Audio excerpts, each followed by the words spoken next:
आज Doubtnut app download करें। Doubtnut पर अपने सभी गणित, रसायन विज्ञान, भौतिक विज्ञान और जीव विज्ञान के डाउट्स का करो सफाया।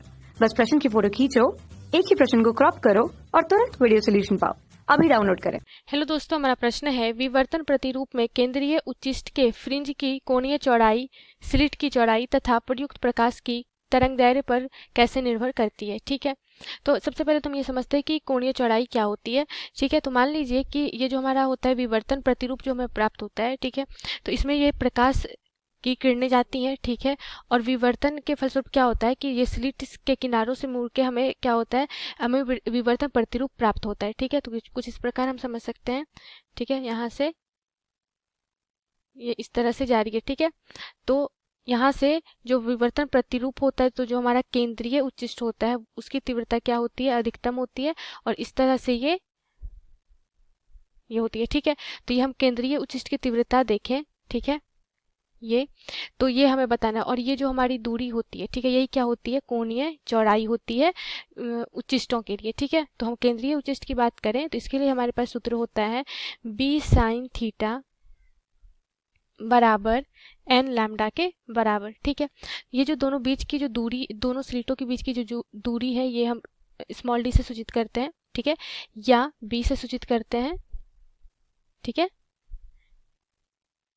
बी से सूचित करते हैं। और जो हम यहाँ पे ये स्लिट है, ठीक है, और इसकी पर्दे की जो दूरी होती है, ठीक है, तो फ्रॉनहोफर विवर्तन के लिए अगर बात करें तो ये क्या होती है, अनंत ली जाती है। ठीक है, तो ये जो हमारा स्लिटों के बीच की दूरी भी होती है। और ये जो प्रकाश हम लोग यहाँ पे ले रहे हैं, इसकी जो तरंगदैर्घ्य होती है वो लैम्डा होती है। ठीक है, अगर इसके तरंगदैर्घ्य हम लैम्डा माने तो हमारे पास ये एक हमारा संबंध होता है कि बी साइन थीटा बराबर एन लैम्डा, जहाँ पे स्लिट की जो चौड़ाई है, मतलब जो स्लिट की जो ये चौड़ाई है वो बी है।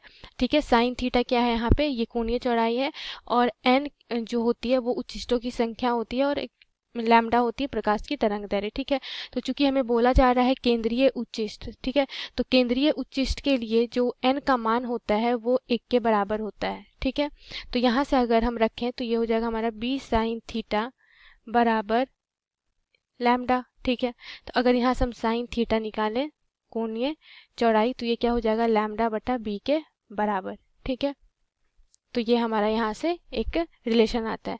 अब प्रश्न में पूछा जा रहा है कि किस किस बातों पे निर्भर करती है केंद्रीय उच्चिष्ट की जो फ्रिंज की कोणीय चौड़ाई है, किस स्लिट की चौड़ाई तथा प्रयुक्त प्रकाश की तरंगदैर्घ्य पर कैसे निर्भर कर रही है। तो हम यहाँ से कह सकते हैं कि जो साइन थीटा होती है, ठीक है, तो वो क्या होती है, सीधा समानुपाती होती है लैम्डा के। ठीक है, अगर बी को नियत रख दे, या अगर हम बी को देखें तो ये होती है साइन थीटा जो होती है वो व्युत्क्रमानुपाती होती है बी के। अगर हम इन दोनों के बीच की दूरी को बढ़ाएंगे, स्लिटों के बीच की दूरी को, तो कोणीय चौड़ाई क्या हो जाएगी, हमारी कम होगी। ठीक है, और अगर जितना ज़्यादा हम प्रकाश की तरंगदैर्घ्य रखेंगे, अगर यहाँ पे बी नियत है, तो केंद्रीय उच्चिष्ट की जो केंद्रीय उच्चिष्ट जो हमें ये जो कोणीय चौड़ाई मिलेगी वो हमें उसके समानुपाती में मिलेगी। ठीक है, जितना ज़्यादा लैम्डा रहेगा उतनी ज़्यादा कोणीय चौड़ाई रहेगी। ठीक है, तो ये हमारा रिलेशन होता है। धन्यवाद। कक्षा 6 से 12वीं से लेकर नीट, IIT, JEE वो एडवांस के लेवल तक 1 करोड़ से ज्यादा छात्रों का भरोसा।